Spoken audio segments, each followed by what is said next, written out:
the snowshoers all got in and worked out and got fed. The skiers all came back in one piece. I think I had the best rack, but nobody saw it, so can't claim it. And I think the strenuous part, Rhonda told me, was a cooking school. That really taxed it. So hopefully you did and enjoyed it. Well, thanks again for coming this year. Just a couple of announcements. Buses will pick you up at about 5:30, so in about an hour. We'll go down to Allie's and have some dinner after we spend some time here. I wanted to make just an announcement on tomorrow morning again, in case you've forgotten. So 7:30 in the one level below where we had breakfast today is the conference room area. And we'll be in a conference room down there. It's really small, so you won't be able to miss it. Breakfast will be down there. Everybody is invited. Edgar made it here. Edgar, there you are. Edgar is the president of World Vision. So I introduced Edgar a little bit last night in terms of his own life and what he's done, and we're going to dig into that tomorrow. He told me he's worried about what questions I'm going to ask him, because the conversations he and I have will be different than the conversations tomorrow. So, but it's good. He's an amazing individual, and Edgar, we look forward to hearing from you. And I think everybody's got their Cafe 504. By the way, we have a little bit extra, so I probably can get Caroline and Danielle to bring that out if anybody wants to take any more coffee home with them. They tell me it's good for the dogs in the airport. They like this one. Yeah, if they bring that out here, if anybody wants to take more, you can just pick it out of that box. The signature blend in there is medium roast, and there's a French, I think, blend or something like that. That's the darker roast, so you can enjoy that. But we'll dive into Edgar, his life, the mission World Vision's on, and then quite a bit into the Triangle immigration, and particularly into Honduras. So I think it'll be a good morning tomorrow morning. And then Melissa Kim is here somewhere. Oh, there you are. You're hiding in the back, Melissa. Melissa's really important because she's the better half of the guy that put my hip in. So I remember a couple of years ago I was drugged up for this event, and Melissa and Ray have become great friends too, and I know with Erik and Ellie and all of us. And Ray couldn't be here tonight, but Melissa, we're happy to have you join us as well. So thank you. So with that. Just a quick introduction of Erik and Erik. I think most everybody here knows them. Erik Weihenmayer, of course, you've seen a lot of the movies that have been written on him. Eric Alexander is in most of those movies. And they've had a partnership together for about 25 years of doing some pretty amazing things as partners. They are both in and of their own right speakers to a lot of corporations. Their primary occupations are actually as speakers and trainers in sort of corporate success and corporate partnership and corporate achievement. They both have foundational interests that they're interested in.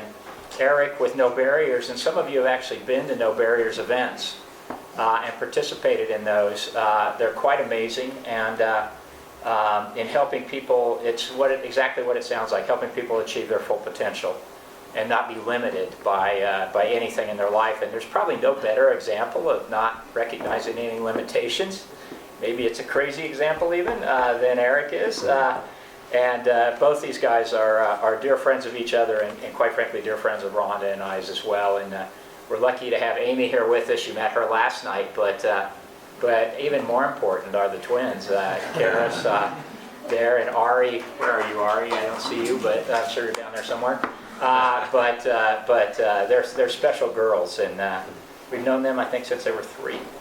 So now they're 11 and getting more beautiful every year, so you're going to have to be careful. Thanks, Andy. Yeah, exactly. Well, what we wanted to dive into, I thought actually I'd do a couple of things. So you have their books. And these are really good books to read. But I thought I'd just take a second and actually, and there's some great pictures in here of, these guys call these base camps. You hear a base camp, Camp 1, Camp 2, Camp 3, Camp 4. I always thought of those as not luxurious camps, but at least places where the tents were on flat ground, not hanging off of cliffs. Right? There's some fantastic pictures in there, but I thought I'd actually just read a little bit of the foreword to Eric Alexander's book that Erik Weihenmayer wrote, because many of you have heard Erik Weihenmayer speak several times. So this is the foreword. You might not even remember this. Erik Weihenmayer. He said, "My buddy Erik Alexander has led me up mountains around the world more times than I can count. I put my life in his hands, and he's put his life right back in mine." Those are where some of the biggest disagreements come from, by the way.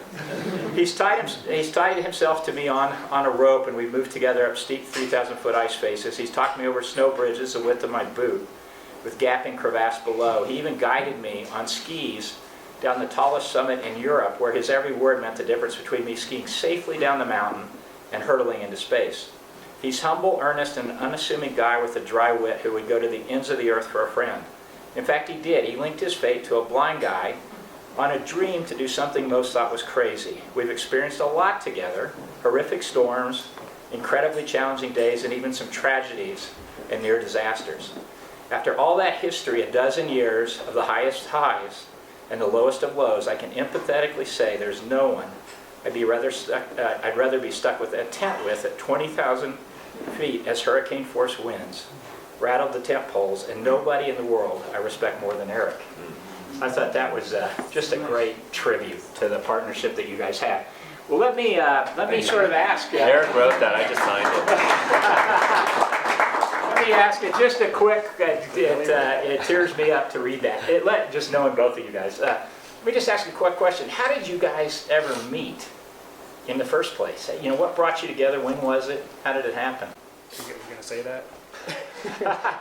I told Erik I was going to say Match.com. Tinder. They did laugh.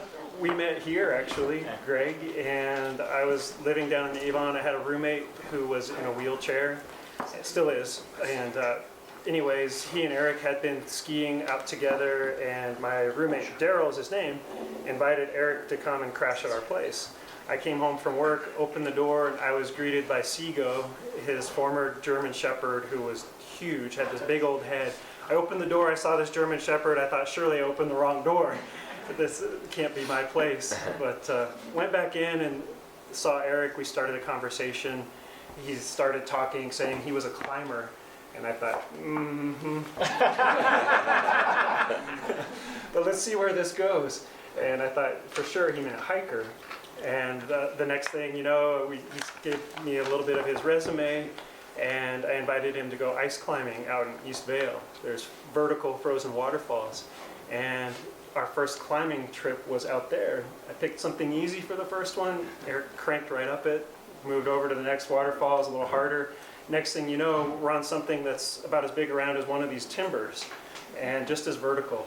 And Erik's just picking his way right up there, strong as can be, and I thought, all right, he's a climber. And really... One time he climbed up the side of that fireplace here, just on a whim, and I said, Erik, our insurance stuff covers that. He's handing off with one hand, saying, I'm okay. I said, okay, let me throw you a light bulb.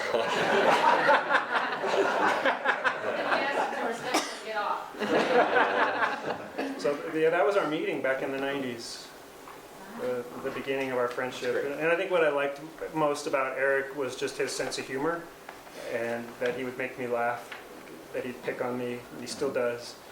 We've had a lot of fun.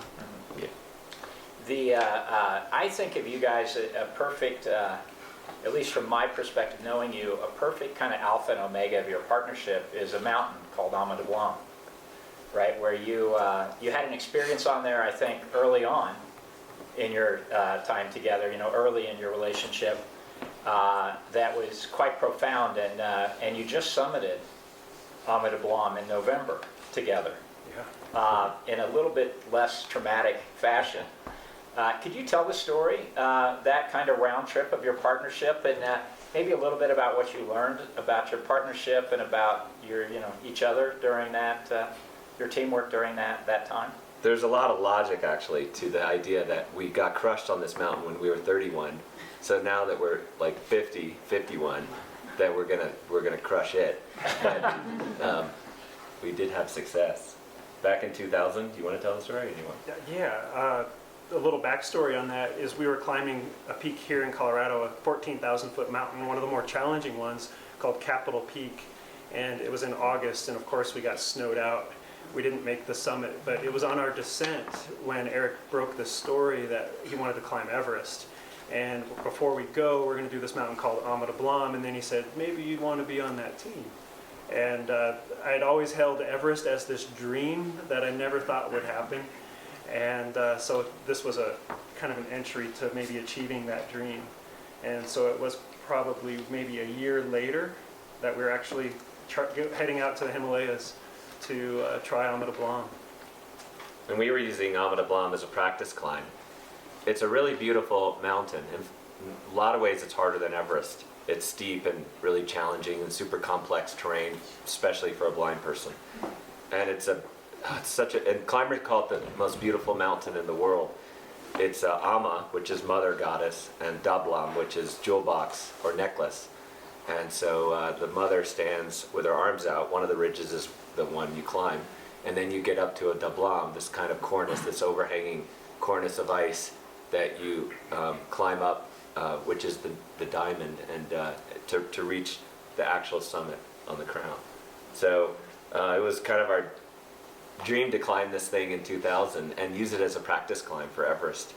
And we were a strong team, and we got up to 20,000 feet pretty fast. Erik and I were up there for 7 days. The corner of the tent was hanging off this 3,000-foot cliff. I remember I asked Erik to sleep on that side of the tent. Let's see. This is our tent right down here, and then it's just a 3,000-foot drop. And so I was busy, of course, tending to something, and Erik, being the quick, smart guy that he is, figured it out and said, I'm taking this side. I got the room with the view.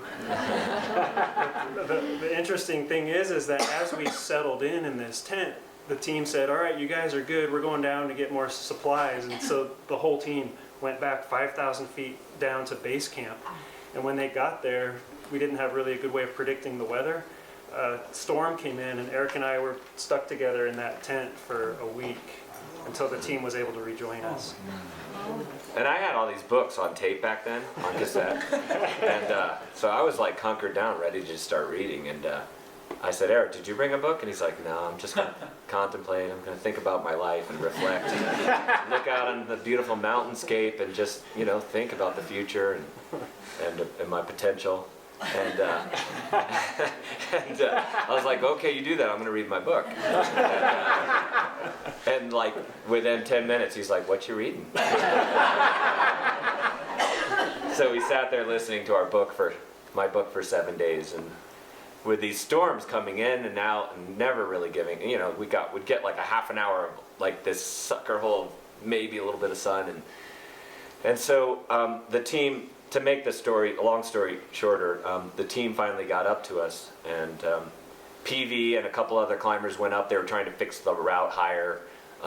We brought some supplies up to this really steep wall that was above the camp, and the winds were really bad. The storms were really bad. We were out of food, sort of out of fuel, and PV called it. He said, "This is kind of crazy. We got to go down." So Erik.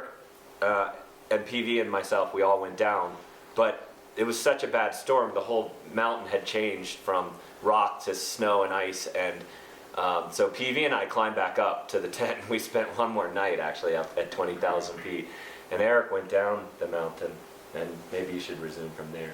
Yeah, so there was this split, and in that moment, it was really interesting, and it really spoke volumes to me, was this team. And the whole idea was to use this to go to Everest. And we had a lot of naysayers. These were elite Himalayan veterans that were saying you don't belong, you can't go to the Himalayas. And so for us to turn around halfway, it's kind of, you're going to get that criticism when you go home. So it was already kind of a hard pill to swallow. But what I realized in that moment in turning around was that this team, our leadership, wouldn't let pride be the thing that would determine our decision. That we could communicate well, we could make the right decision, we'd come back and climb again another day. One person made the summit of that peak that spring, and that one person lost all 10 of his fingers. Quite a price to pay for what you might consider success. And so I consider our success actually turning back. and listening to the voice of reason. And, you know, that's, to me, that said, that's a team I want to go to Everest with. Well, it was on the way down that I had a little incident of my own. Getting back to our lower camp at 19,000 feet, I had to unclip from the ropes which were attached to the mountain to make the final few steps to my tent. But being exhausted, the storm, the slippery snow, I don't know what, I stepped on a rock, it was loose, it tipped over underneath me. And I landed on it, and with my legs kind of dangling, and then it began to slide over the edge with me on top. I realized if I didn't let go, it would crush me at the bottom, so I would try to grab the ledge, like trying to grab the edge of Greg's fireplace or mantle, but my gloved hands just went poof, and I began to free fall. It was a little bit of a free fall, but it wasn't a perfectly vertical slab of rock. It was like the Flatirons in Boulder. It was a little free fall, a little rock outcrop, a little free fall. I went 150 feet of that 600 feet, and I landed on my feet. The amazing thing is that one, I didn't die, but I hit that ledge. And to me, that ledge was like landing in God's hand, and he said, you know, not today. I don't know that I call it a miracle, I call it divine intervention. I did the self-assessment and looked up and I saw my teammates, 3 of them looking down at me. And I waved to say, I'm not dead. And one of our Sherpas came down with the rope and helped me back up. When I got back up, I saw my 3 teammates. One of them's this dude from Alaska with a goatee, and he said, dude, I thought you were a goner. Kind of walked away. How about a hug? I'm a little emotional right now.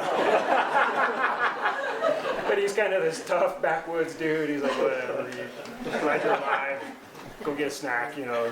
It's probably one in my beard you can have. And then our other teammate was Steve Geip, and he's kind of a throwback to the 60s. He said, all I could say was, whoa, man, stop. Just the greatest guy, ER doc, huge help to me. And then my third teammate, Brad Bull, who lives in Denver, said, I just started praying for you. And I really felt like that prayer was answered. And he continued to pray for me because from that fall, I got high altitude pulmonary edema. My body responded by going into shock, my lungs filled with fluid, I couldn't breathe, and a rescue was imperative. His oxygen in his body went down to 42%, which is like, you know, most people aren't alive at that point. Yeah, so if I repeat myself, or if you ever see me out there skiing and I'm slurring my speech, it's probably related to this incident in my past. I killed a few brain cells in that moment, being at that elevation. But the next morning I was able to rappel down that same cliff with Dr. Geip, and he saw me to base camp where I started taking oxygen. And then I was put in this thing here called a Gamoff bag. It's this pressurized tube that could save my life. And I'm in there and I'm smiling. You can see my face through the window, smiling, and I'm smiling because I don't realize my teammates behind me reading the instruction manual on just how exactly this could save my life. Erik came down the next day because we'd been separated and the team was concerned, and as was I. But the amazing thing was, in spite of that storm, there was a Nepalese helicopter pilot who said, I'll come pull you out, when others were saying, no, I won't fly in this weather. This one guy risked his life for a stranger. And I don't even to this day know his name, but I'm grateful for that person. And, you know, talk about selfless courage and serving others. That's what that guy in that helicopter represents to me, and he pulled me out of there.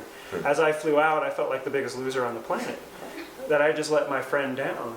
And I could imagine Erik falling, because he can't see where his feet are going. And I often get my lefts and rights mixed up when I'm looking over my shoulder backwards, and I see him, I say, step left, I mean right, and you know, you could see that.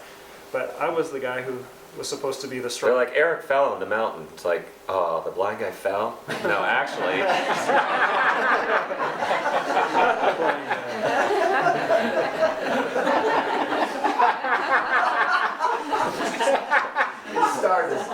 It's going.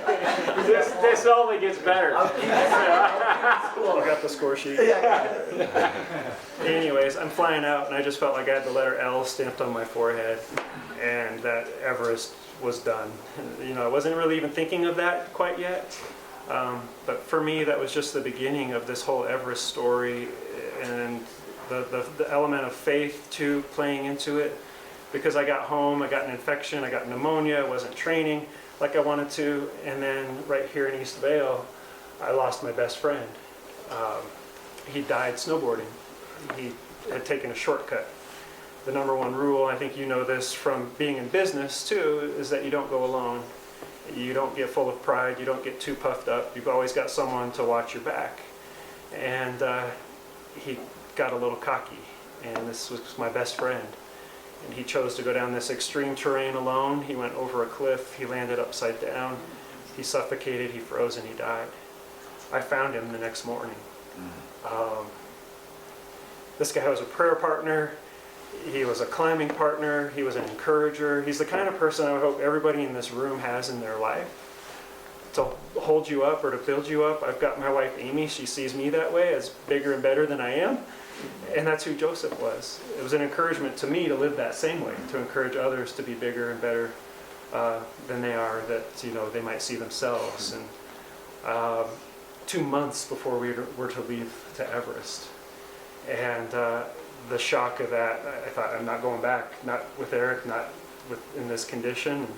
In making this decision, one of the biggest moments happened when I asked Erik, "Do you want me back?" And he surprised me by saying, "You've got to decide for yourself." I thought, well, you don't want another gimp taking you up this mountain. And it was in that moment when he was willing to have me back that I said, I don't know if I'm strong enough to get to the top, Erik, but I know I'm strong enough to see you get there. And it really didn't matter anymore. This lifelong dream, I let it go. It's like, I want to see this guy summit, and I'll do whatever it takes. Yeah. He wanted me to kick him off the team. He was looking for the out. And I was like, I'm not kicking you off the team. Like, people have been counting me out my whole life. I'm not doing that to you. So if you want to stay behind, that's your decision, but I want you there. And it was a good choice, because to make another very long story shorter, Erik and I summited at the same time, and people were just crushed on the summit, and Erik guided me down the whole day. In fact, I stuck my crampons through his Gore-Tex jacket on the way down, because he was right below me, and so he guided me down the entire way. And at the South Col, which is at 26,000 feet, I gave him a hug. I said, "Man, you're a guardian angel for me today." So I'm glad I didn't give up on you. So. I'm surprised you didn't tell the rest of that story. Yeah. How about Cramponing me in the back. Yeah. I was running out of oxygen, and when that happens, many of you have experienced that here, you tend to not be yourself. You get a little crabby, you get a little nauseous, you get the headaches, you're just kind of on edge. And so just the speed of things, I get to the anchor, I have to unclip, take care of myself, then I turn around to help him, and as I'm turning around, this crampon's just like coming into me. It's like, ah! I start to lose it on him, and he was patient with me. And I was trying my best to be patient, but I was losing it. Mm-hmm.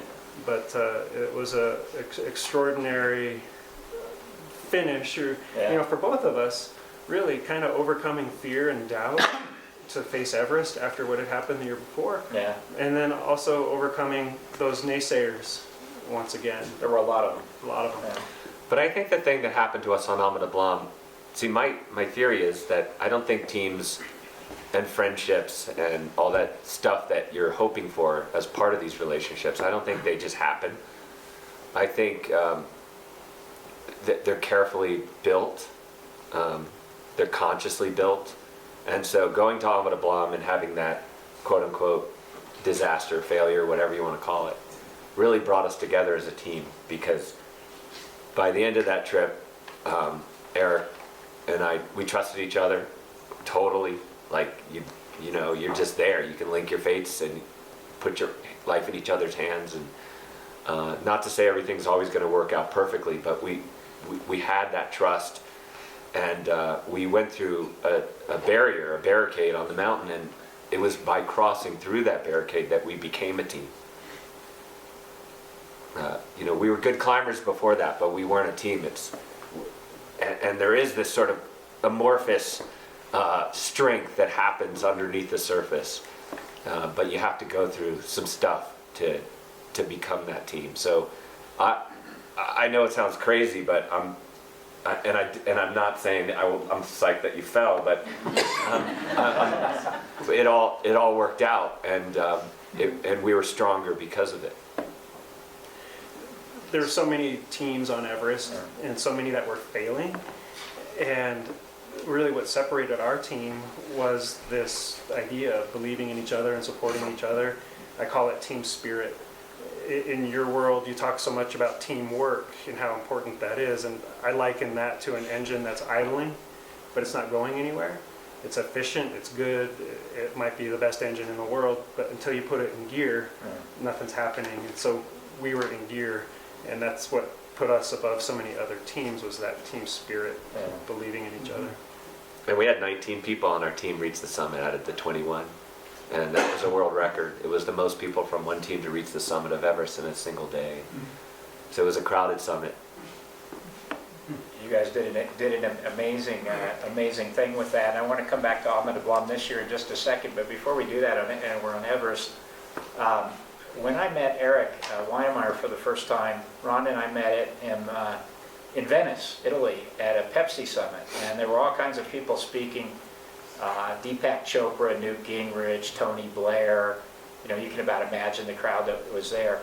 And when Erik got up to speak, he was like far and away the best speaker. You could have heard a pin drop in this concert hall in Venice that we were in. And the most amazing part of your talk, Erik, to me, which actually caused Rhonda and I to go up and speak to him and started a great friendship for the last many, many years, was actually a video that he showed initially of him in Golden, Colorado in his backyard with a ladder, trying to walk on a ladder a foot off the ground to simulate the walk across the Kumba ice falls on those rickety ladders blind. And I think, Skylar, you might have a video somewhere in there.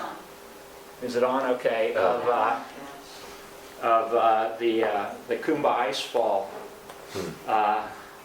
walk. And I think, Erik, how long did it take you the first time you went through the ice falls? Because you got to go back through them several times in order to acclimate, right? Yeah, I practiced that the ladders in my yard, hundreds of times walking across those ladders. But then you get to Nepal, and it's a little bit different because it's Nepali construction ladders, so the gaps are more narrow, and the ladders are more narrow, and they're more rickety. So it took me a while to learn to lock my crampon over the rungs of the ladder in a certain way that I knew it was locked. And I remember I got on my first crevasse, over my first crevasse on my first ladder, and that same guy, Chris Morris, that Erik mentioned earlier from Alaska, looked down through the rungs and said, "E, I think you're at a distinct advantage."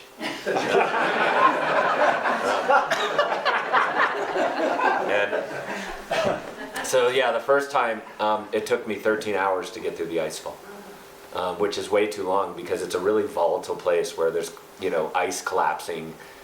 The ice fall moves 1 meter a day, 3 feet a day. And it's tumbling and collapsing and exploding down the mountain like a river of ice. So to be in it that long was not good. And my team stuck with me and got me through it. And we actually crossed through it 10 times. So the first time it took me 13 hours, way too long. But the last time we went up it, I broke 5 hours. And you even skipped a camp and went to 2. And went to 2, yeah. Erik calls it a blind person's worst nightmare. It's just this jumbled up mess of ice and very inhospitable. Until I got to Amadablam, and then I realized that was a blind person's worst nightmare. It can get worse. Erik, one time when I asked him, I said, well, if you can't see the distance down, that must be a distinct advantage. Like you said, he said, Greg, I can feel it. Yeah. You can feel the distance. But that's just kind of blows mortals in us away that you guys did that. I'd like to come back to this year, to November, And what made you guys decide to go back to Amadablam? Obviously, you've climbed everything. Maybe 100 different things together. Ski trips across the Alps, like climbing El Pamayo, which is another mountain they say is maybe the second most beautiful mountain in the world. So we'd been to all kinds of incredible adventures together. We climbed the Pisbadil, which is one of the great north faces in Europe. Erik guided me every handhold up that 3,000-foot face. Erik even broke a rib on that mountain. He slipped off a hold, and I thought, oh no, this is it. He fell probably 20 feet, slammed back into the rock, broke a rib, and continued to climb. Tough guy. Yeah, and every time we go to these places, we always skirt near disaster, and so our wives call us Epic Ease, the Epic Ease. When we were on the Pisbadil, the mountain next door fell down and sent millions of cubic feet of rubble and slush, and it came down and crushed the village that we were in and killed a bunch of people, and we were on the summit that day. So the outdoors are pretty volatile. Would you like to be clear? Sure. Yeah, sure, show that. It was Did you see that real time? 4 million cubic meters of granite coming down off of the mountain. So I don't think Amy's all that psyched when I invite Erik on a big climb. I remember when they came back from that climb, I said, how did it go? They said, well, he had an avalanche, it wiped out a village. We had to hike over it to get to our car, but it was a pretty good climb. It's like, you gotta be kidding me. No, I don't. This was another party. We were already in Italy when this happened. We had just woken up and started walking down. And so, the trust just kept getting stronger and stronger. Erik and I skied down the tallest peak in Europe, as we mentioned. It was a total whiteout when we skied down the mountain. And like you guys seen Jeff guide me, he's out in front, and I was I like that technique, and Erik was out there most of the time out in front, and then it was a total whiteout. They call it 0-0. You can't tell the difference between the ground and the sky. And we're skiing down the mountain, and Erik was behind me, like drifted back behind me. And I said, Erik, what are you doing? Like, you're supposed to be in front of me. And he said, I'm using the bright red contrast of your jacket to tell me where the drop-offs are.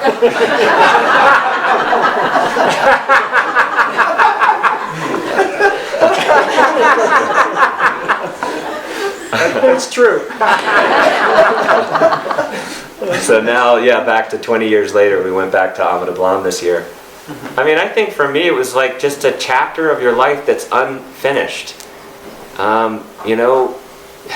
You just think, okay, things went wrong, but I know there's potential. I know it's possible for us to get to the top of this thing if we, because maybe we're not physically the same as we were when we were 31, but we're smarter maybe, and That's got to we be have more debatable, too. experience, and maybe we have more patience. I don't know. There are things that we thought we had brought to the table in the last 20 years, and I have to say the mountain was easier in terms of the terrain because we had suffered and so much together on mountains that the suffering we went through, it felt doable.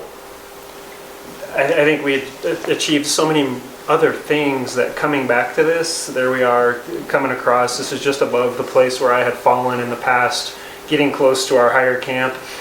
And we just had a small, very capable team.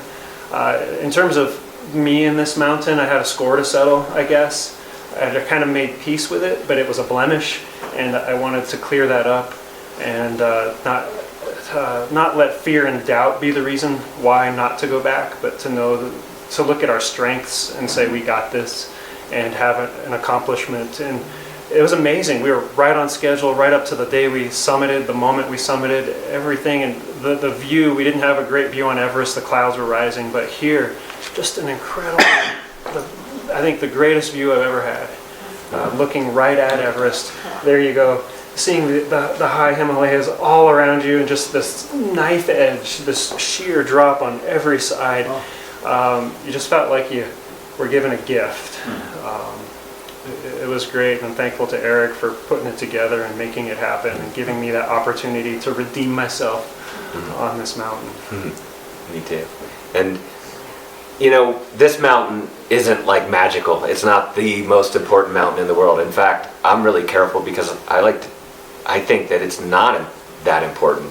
It's just what you choose to do, as you know. I mean, it could be losing weight. It could be building a nonprofit. It could be running a marathon. I think it's what you set your mind to. Nothing is any more important than anything else. But choosing to do it and setting that goal and going through that process of building that team and building that trust along the way, and doing something that connects you with people is really the most important part, that process. And Erik and I, we've had such good times together in the mountains, where I mean, that trust, you don't get that in life so much. We were on a mountain in the Maroon Bells, one of the Maroon Bells, and we were half an hour from the top, and I said, Erik, I think we can do it. And he looked out at the weather and he's like, no, we got to go down. This storm is coming in. And I said, I think we can do it, Erik. And he's like, I have eyes. You don't have eyes. We got to go down. And we did. And as we got down to the glacier, or down to the snowfield, these big avalanches started coming down the couloirs. And like, God, I'm so glad I listened to Erik. Well, it was the sky. It just completely unloaded on us. When we got up, you go up this couloir and you're heading up from the east and you're going towards the west. And you can't see, the weather's always coming from the west and you can't see what's coming. And when we got into this notch, it was black. And I could see it. And I've been in this place many times before. And it's like, okay, there's no summit today. There's no talking about this, no discussion. We're going down. And as soon as we got to the bottom of the couloir, it just opened up and thunder and lightning. And Good decision. good decision. Yeah, And then just one last thing from me, and that is that, like, these things go beyond mountains for me. Like Erik and I, we climbed we climbed the Holy Cross together. And not to get too syrupy, but my brother Mark, who's my hero, he had died maybe 6 months before that. And Erik said, hey, like, I'm going to get you out of the house. And we bivvied at the base of this thing. It was snowing and pretty bad weather. And so it's kind of a miserable night. And the next day we climbed this beautiful couloir together. And Erik, the top, it was like all these tornadoes, like little tornadoes of snow just hammering you. And it was like pretty miserable. But the sun came out and it was so beautiful. And I just sat there kind of meditating. And Erik, at some point, he said, you know, in the Bible, like, there's renewal. There's a lot of stuff about renewal. There's a lot of stuff about death to life. You know, sadness to love. And so it was on that summit that I decided to adopt my son, Arjun. So lots of good stuff comes out on these summits beyond mountaintops. Some of you have Erik's latest book, which talks about that adoption process from Nepal, and if you don't, we can get you a copy of that. But that's very moving to all of us to see Arjun. He's now in high school, and He's a punk now. he's it's amazing. I have just two more questions, Yeah. and we'll throw it open to the crowd. Just in terms of partnership, what have you guys learned? Are there 3 or 4 things you can give us as we build our own partnerships together that you've learned in your 25 years of obviously building an incredible partnership in some very trying circumstances that we can take away from that? I think it's just like Erik said right there. It's going through life together. Yeah. There's the climbing partnership, but out of that comes a deep sense of trust. And same with skiing, and Jeff knows this too. I always say with blind skiing, there's really only two things you need, and the first one is trust, and the second one is forgiveness. Because ultimately, that you're going to lose that trust at some point. And as we trained for Mount Everest, I ran Erik off the edges of trails and into bushes, into friends, into strangers, and even into a cameraman. And the thing that's impressed me about Erik is, one, he was able to get back up after all of those. But not only that, to say, I continue to trust you. You didn't mean me that harm, but let's get beyond it. And he has this amazing ability to focus beyond that and towards the goal and stay focused on that. And that helps the partnership. You don't get caught up in this little bickering and fighting that just dissolves it. That's good.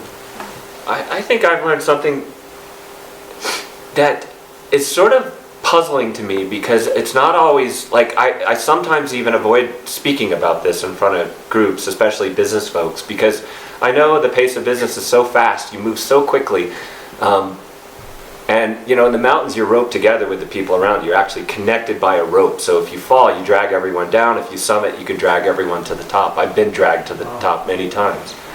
And sometimes I get it, the pace of things are so fast. If somebody's not working out on that rope team, you cut the rope, you're like, look, I'm not going down with you, right? So,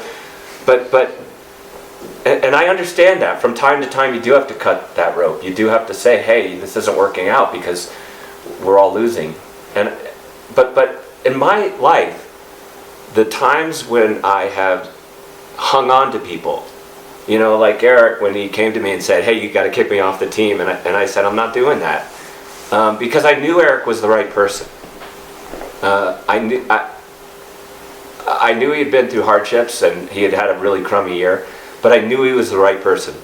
And because the way he attacked challenge, the way he kind of got excited about hard things, the way he had like this great sort of connection and really could like put himself into this vision of what we wanted to achieve. I knew that was the right person, and he'd gone through lots of hard things, but I didn't cut him off the rope. And the times that I haven't cut people off the rope are when I've gotten the greatest gift. It comes back. That's pretty profound. Another great partnership here, by the way, is me and Jeff Ulrich. Yeah. And thanks, Jeff, for keeping me alive every day. Yeah. Jeff is another humble spirit that is just so giving in that way. Can I add one more word to that question? Yeah, sure. And that word is loyalty. Yeah. Talking about Arjun and climbing with Erik in these years and going back on these expeditions, this recent trip back to Amadablam, Erik saw the importance and the necessity of being loyal to a friend in Nepal, Kami Tenzing, who was our Sirdar on Amadablam the first time, on Everest, and then again. We had people that... We had some doubters there. We had some doubters. We had Yeah. some people that were going to be a part of this climb that said, no, he's over the hill, we need to use someone else, and Erik... Someone younger and stronger and better. And Yeah. I remember talking to both of you about that. Yeah. Yeah, but Erik saw the importance of loyalty, and I have to tell you, that meant a lot to me. But when we went over there and we did this, Kami was great. It was like climbing with family, and I wouldn't have wanted it any other way. And he was a rock star. He put together a rock star team of Sherpas. They were absolutely the strongest, best team I've ever seen. 3 just incredible Sherpas. And one of them was our age. He's 50 years old. He was so strong. And he guided me down, because a lot of us were pretty sick on the way down. One of the guys, Charlie Mace, is just this incredible Himalayan climber. He was one of the first Americans to climb K2. And he was so sick he couldn't even talk. And so we really needed the Sherpas at that point. And this guy stepped it up and taught me. And English is his 3rd language. And he taught me all the way down the mountain. Speaks Japanese. Which is my right and which is my left? That's not a good question to ask. Oh, he was mixing it up at first. Yeah. Last question, we'll throw it open to the group here. You know this group pretty well now. You've both become friends of CCMP and these executives. As you kind of look at us, what advice could you give us? Going forward, you've skied with us and had fun with us, eaten dinner with us for many years now. So I'd be really curious in sort of what advice you have for us, or what advice you have for as you do your own speaking in your own life. Talk about a slippery slope. I know, yeah. I don't want to take that one. No, you first. take that one. Advice? That's a great question. You know, I'm reluctant to give advice to, especially people like you all that I have gotten to know, and you guys seem so dialed in and have it together. Who am That's I? a big, you were fooling you. You're not very perceptive. I don't know. I'm more seeking advice from a group like this. So, you know, I have to look back at the lessons that I've learned, and it's really just leaving yourselves open. I guess when you're kind of at the top of your game, you're open to falling. Just, you know, like me that first time in the mountain. It's just you just let up for a second, and it can happen to any one of us. It's keep your eyes open, stay humble, look out for the pitfalls and the traps. Stay focused on what's important in life and stay grounded. To me, it's always having a mindset of service and putting yourself in somebody else's shoes. I guess maybe to put it in one simple phrase, it's to consider others and have that idea of service, and oftentimes that takes courage. It takes a step backwards from where you are and to see others and where they are. You know, maybe they're just starting out, and to help them along the way. So it's to put yourself in those shoes and be mindful, just be on the lookout. Well, I guess I go back to just, I'm not big on like catchphrases. Skylar and I were talking about this today actually, but in my second book, I teamed up with the scientist, Dr. Paul Stoltz, and we studied people and teams around the world, and we came away understanding, and we coined people into 3 categories. We call them quitters, campers, or climbers. And quitters are self-explanatory. There are no quitters here, right? But campers are, we found so incredibly fascinating because they make up so much of the world. It's the reason why I started No Barriers. You know, we start out climbing, we're excited, we're hopeful, and then, you know, things change. Maybe cynicism starts pouring down around our brains. We get less hopeful, you know, or the world changes and we don't know how to attack it anymore, or maybe we try something out of the box and we fall short, or maybe it sends like some trauma through our soul, or we're climbing the mountain and we just feel like all these barriers are knocking us this way and that way, and we're losing momentum, and then sometimes even the best of us find ourselves in these situations where we're camping, we're stuck a little bit. And climbers, I think it's this thing I aspire to be, which is, you know, you're always trying to figure out ways of challenging yourself, of exploring, of evolving, and trying to figure out how you're going to grow, how you're going to take the next step of your life, how you're going to use this experience as energy, as a catalyst to propel yourself to the next thing. So for me and Erik, both of us, you know, these summits have been incredible. But, you know, we move forward, we get older, and then other things are, you know, we start attacking other things, and there are things that fit the time of your life that you're in. You know, pounding your chest on the summit feels really good, but, you know, you come down the mountain and you take those gifts that you've earned and you use them in some way to take that next step to maybe elevate the community around you, or your family, or the world in some way. And I think that's what really ultimately being a climber means for me.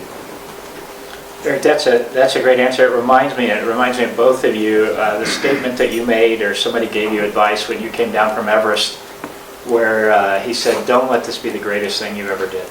Yeah. And you guys have both lived well past that in making sure that hasn't happened in your lives. So, Yeah, it was PV said, "Do you want to come over here a second?" I said, "Oh, do you want me to sign your t-shirt or something?" You know, because I was so on a high, you know, and he's like, "Hey, don't make this the greatest thing you ever do." So it was on the cover of Time magazine. It was good. A bunch of things, and it was good advice. And I thought, PV, that might be the most poorly timed motivational advice in the world. But it was good, though. You remember it, you know, you remember that kind of advice.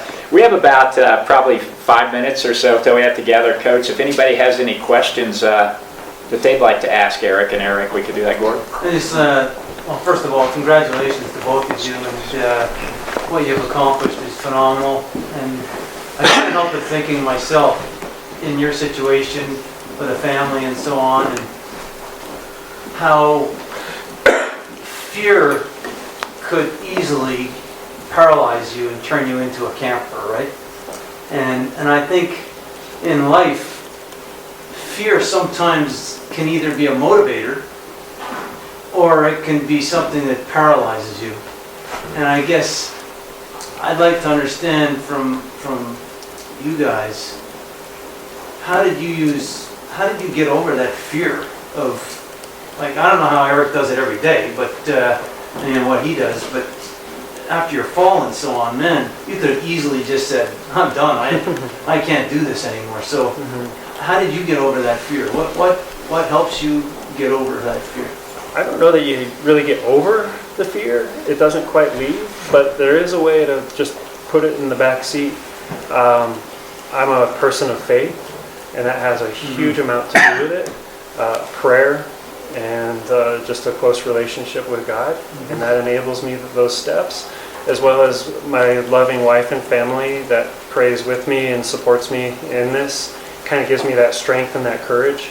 There's a scripture from Joshua that says, be strong and courageous, do not be discouraged, do not be terrified. The Lord your God will be with you wherever you go. And I took that to heart, you know. It was cool. I had a moment just there alone on Amadablam. I was up in the cloud. I was kind of hiking and acclimating, and I was by myself. And it was just a moment of prayer. And in that moment, fear was just taken away. When I got up with Erik to that spot where I had fallen, it was nothing. It's like, oh yeah, there's that spot. I almost died. We got up to the higher camp. Oh yeah, I remember this place. It's a lot stinkier now, you know. But and then the other, I think one huge thing when you're facing fear is competence and knowing that you have the skill set. And I think that this is true and should resonate with all of you. You could be controlled by fear, setting off into something uncharted where you have no experience. But you're typically going into those places where you have experience and you've built a skill set and you have knowledge and you've surrounded yourself with good people. So you stack things in your favor. And that's huge. You know, I'm climbing with Erik, but I trust him with my life. I do, to hold the rope. He's smart, you know, he's always double checking things and ensuring that our bases are covered. And it's a whole team like that. And so it takes a team to kind of overcome the fear. It's not like I'm just ripping my shirt and going forward. It's, you know, we support each other. And that's huge. Yeah, I agree. I think it's you can't ever get rid of fear. I've never gotten rid of it, but it's when you prepare like crazy and you really know your environment and you have that great team and you have the competency, you have all the systems and strategies and tools, you know, you've done everything you can. You know, that fear, it kind of just, you create like kind of a space, and the fear kind of goes to the peripheries, and it gets replaced. It's not a vacuum. It gets that fear gets replaced by awareness and by gratitude, and like time kind of can slow down, and you're there and you're connecting with the moment. And I also think that, you know, whether you're a person of faith or not, I mean, like when I'm rock climbing and I'm hanging off a hold and I can't see the next hold, I reach up and I have to have faith that there is something up there. And 99 times out of 100, there is something up there that I can grab onto. And it's not to say you're not going to fall. Which is a problem when you have 3,000 reaches on a climb. Because there's 30 of them where you say, Well, oh my the God. 100th one, Erik will say it's over on the right, reach further right. But anyway, I think it is a mindset that you reach out into kind of darkness. It doesn't matter how great you are. There's no guarantee. You reach out into darkness, and as you said, it can either paralyze you, or you kind of just say life is this ongoing, never-ending process of reaching out. And I don't know, like I you know, my algorithms and my software and my experience all say that I'm going to find what I'm looking for, but there's absolutely no guarantee. And it's this ability to reach through it, I think. And so I think it is a kind of faith, that it's a good journey, that the whole will be there. We'll wrap up with that, guys. Thank you guys so much. That was amazing.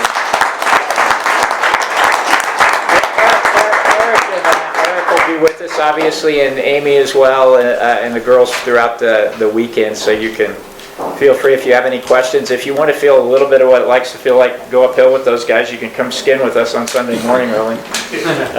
We're going to skin to the top and ski down, but it's so fantastic to be friends with you both, and you've been so great for our group here over so many years. We're just very grateful for.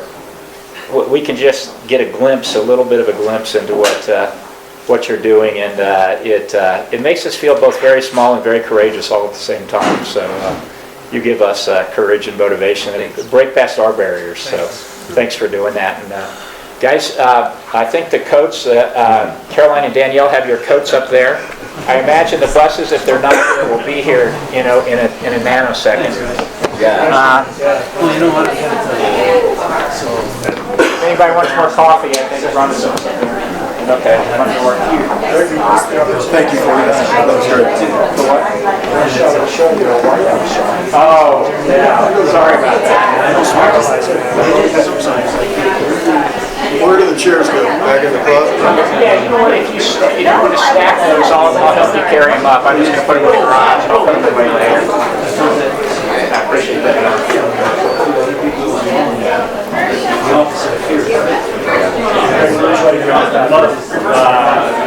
We just said it. I appreciate it. All right. Yeah, thank you. That's okay.